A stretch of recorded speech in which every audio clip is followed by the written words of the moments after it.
Hello and welcome to another video. Today you join me on a ride back from Silverdale, which is a little seaside kind of village right at the top of Morecambe Bay, just below the Lake District.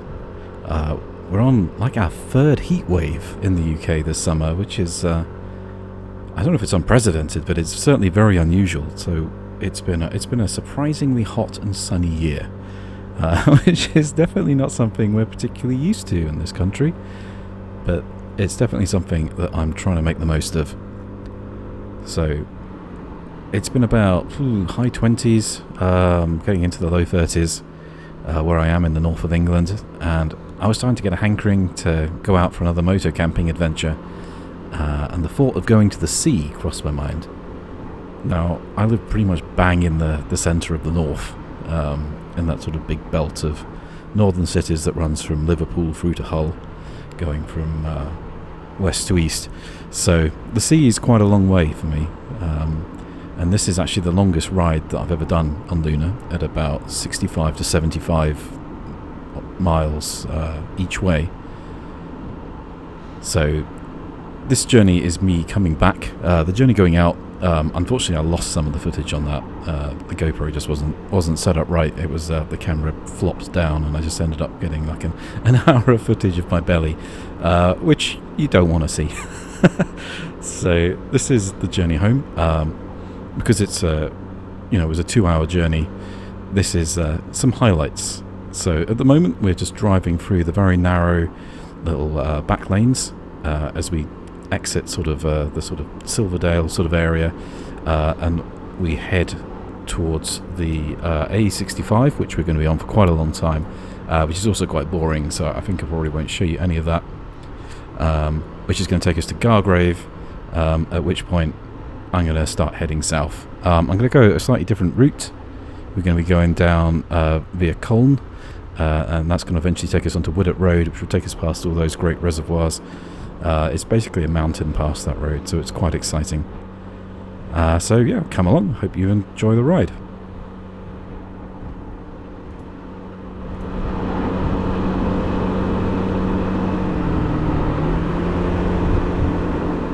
And I should point out, my left mirror is very much skew-with at the moment, and I just haven't noticed it yet, but I will notice it in a moment and I will sort that out. I'm not entirely sure how I did that. I think probably just when loading stuff up onto the bike from the campsite, I must have just leant against it or something.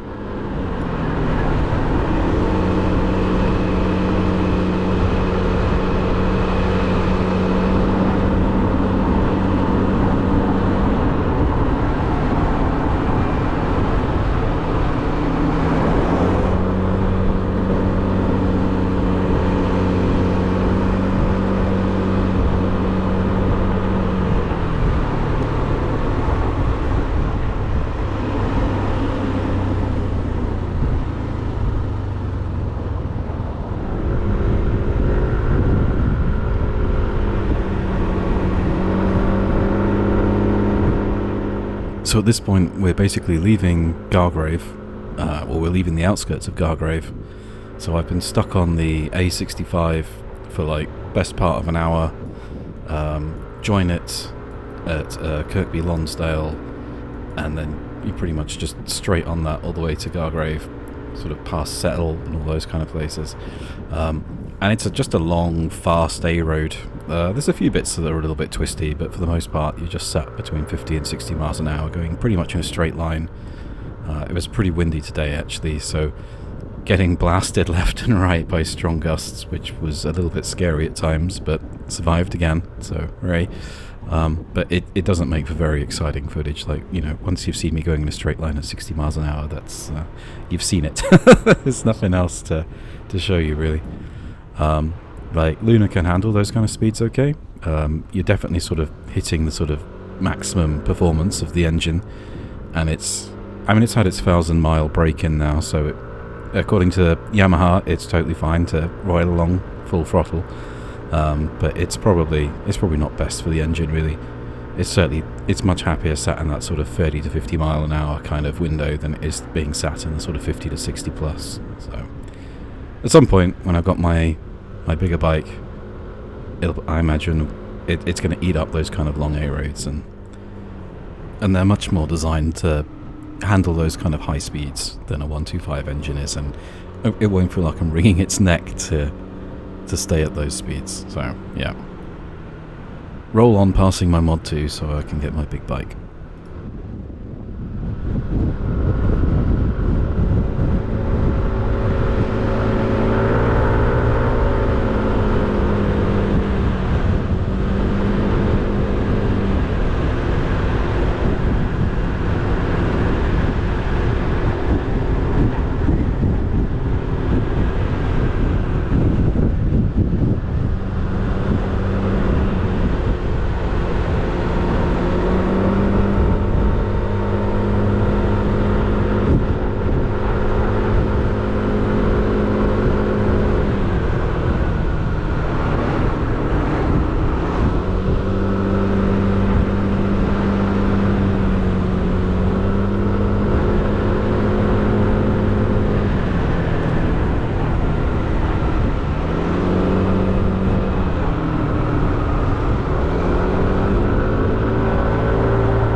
So we're past Col now, and we're just on this amazing, I think it's called back road, or back lane, I guess quite appropriately. Eventually it becomes like Halifax Road and then Woodop Road. But it's just this incredible, narrow, but incredibly straight for the most part kind of country lane. There's a few like little twists and turns here and there, but it's just these great big long straights, whether it's going uphill or downhill, and you've got this amazing landscape just spreading out before you. And honestly, this is probably one of the nicest roads I've ever ridden on. Now, I think I have been this way once before when I was heading up to the Dales last year, but it was on quite a grey, miserable day, and I think it was one of my first really long trips, and I don't think I quite appreciated it as much as I did coming back in absolutely glorious sunshine with a lot more experience under my belt, and just taking it all in. It's just absolutely fantastic.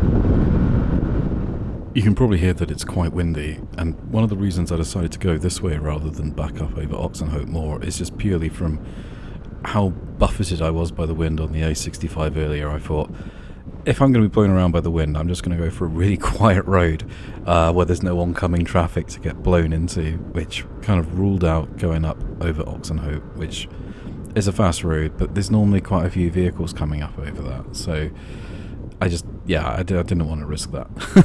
I feel like I'd taken my chances earlier, and I was just like, yeah, okay, it's time to find some back roads where I can just have the whole place to myself.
it's impressive that a pub can survive out here absolutely in the middle of nowhere. It must be a good one. I have to come and check it out one of these days.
Very disconcerting to see a car, or to see a junction and then a car there, right? There was zero warning that there was a concealed junction there.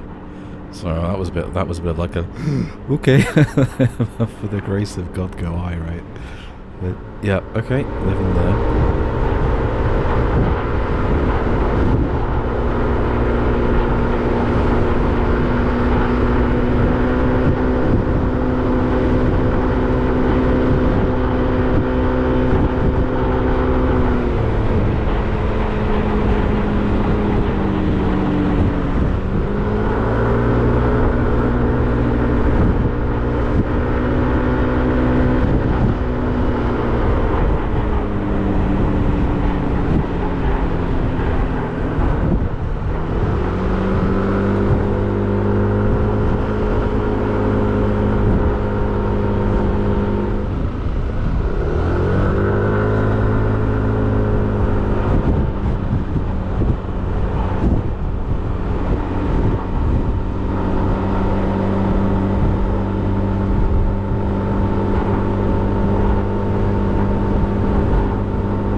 Now we're on Widdop Road, which is it's basically a mountain pass without the mountains, right?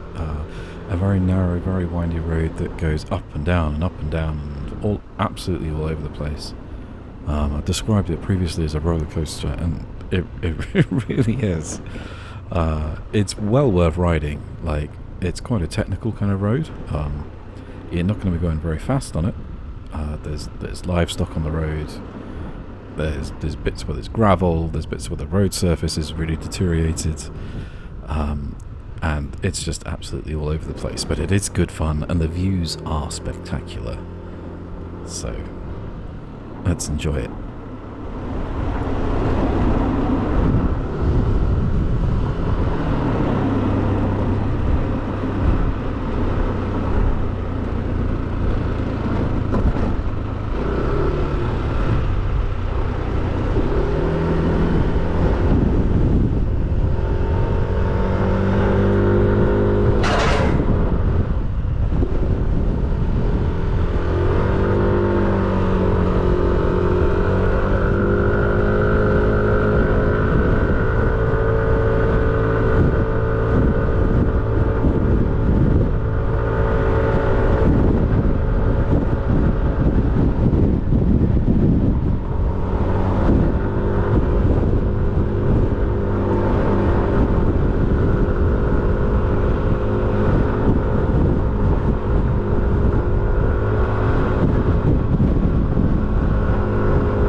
So there's Widdop Reservoir in the distance. I can see already that the water level's quite low, but I guess with free heat waves that's to be expected.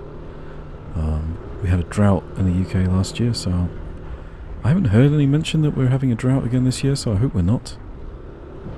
But yeah, it's never a good sign. We're only halfway through summer, so hopefully we do get a little bit of rain at some point. Although, not on any weekends when I'm camping, please.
And then with the final couple of hairpins, we're pretty much out of the interesting part of the road and continues on over towards Heptonstall and then Hepton Bridge and beyond. So I think I'll wrap up the video.